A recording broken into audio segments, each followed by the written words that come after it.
Perkenalkan, nama saya Naila Nazura Fadila dengan NIM 250710101081. Di sini akan menjelaskan bagaimana bahasa Indonesia berpotensi untuk menjadi bahasa internasional. Pernah nggak sih kalian bayangkan bahwasanya ada bahasa yang lahir dari kepulauan yang besar yang memiliki 17.000 pulau dengan berbagai suku dan bahasa daerahnya masing-masing. Dari keberagaman itulah bahasa Indonesia lahir.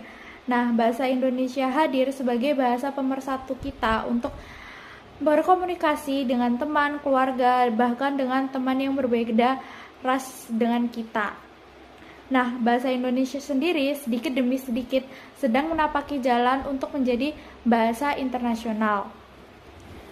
Bahasa Indonesia sendiri bukan sekedar alat komunikasi, melainkan simbol persatuan dan identitas nasional.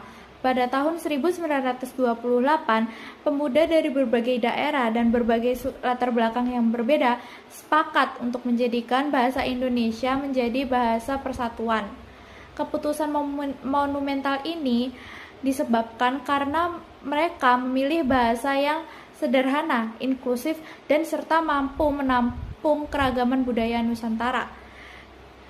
Dan kalian tahu nggak sih bahwa bahasa Indonesia sudah memiliki 280 juta penutur. Dan bahasa Indonesia telah menjadi salah satu bahasa dengan penutur terbanyak di dunia, tepatnya di kawasan Asia Tenggara. Bahasa ini menempati posisi strategis yang telah digunakan di Indonesia dan dipahami di Malaysia, Brunei, hingga wilayah Thailand. Potensi bahasa Indonesia sebagai bahasa internasional itu semakin kuat dengan meningkatnya minat dunia terhadap bahasa nasional. Pada saat ini, lebih dari 50 negara telah mengajarkan bahasa Indonesia di jenjang kelas dasar sampai di universitas. Nah, diantaranya ada dari Australia, Jepang, Korea Selatan, Amerika Serikat, dan Polandia. Di Australia sendiri itu, bahasa Indonesia menjadi salah satu bahasa asing yang paling diminati dan paling banyak orang yang ingin mempelajari. Ini menunjukkan bahwa dunia itu mulai menyadari adanya nilai strategis dalam bahasa ini, bukan hanya untuk memahami budaya Indonesia, tetapi untuk memperluas kerjasama ekonomi dan politik di kawasan Asia. Selain itu, perkembangan teknologi juga membantu perkembangan bahasa Indonesia untuk menjadi bahasa yang lebih diketahui di dunia.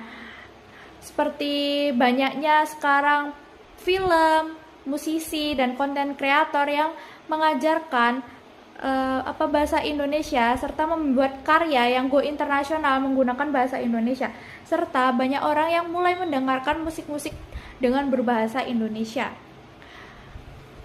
Pemerintah Indonesia pun tak tinggal diam karena melalui Badan Pengembangan dan Pembinaan Bangsa, program Bahasa Indonesia bagi Penutur Asing atau BIPA telah dijalankan di berbagai negara.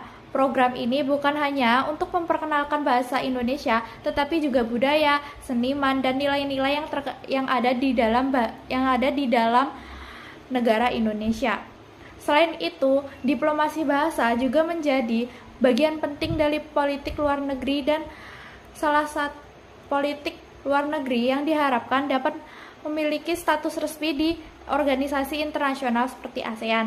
Jika berhasil, bahasa Indonesia akan menjadi bahasa resmi yang keempat di ASEAN setelah bahasa Inggris, Mandarin, dan Thailand. Sebuah langkah besar bagi Indonesia untuk menuju pengakuan global. Namun jelas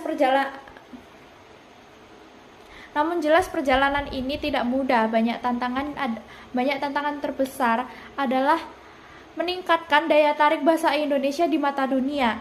Kita perlu menghadirkan banyak karya sastra, film, media berbahasa Indonesia yang dapat menembus pasar internasional. Selain itu, diperlukan standarisasi tata bahasa yang mudah dipahami oleh penutur asing serta peningkatan kualitas pengajar BIPA di luar negeri.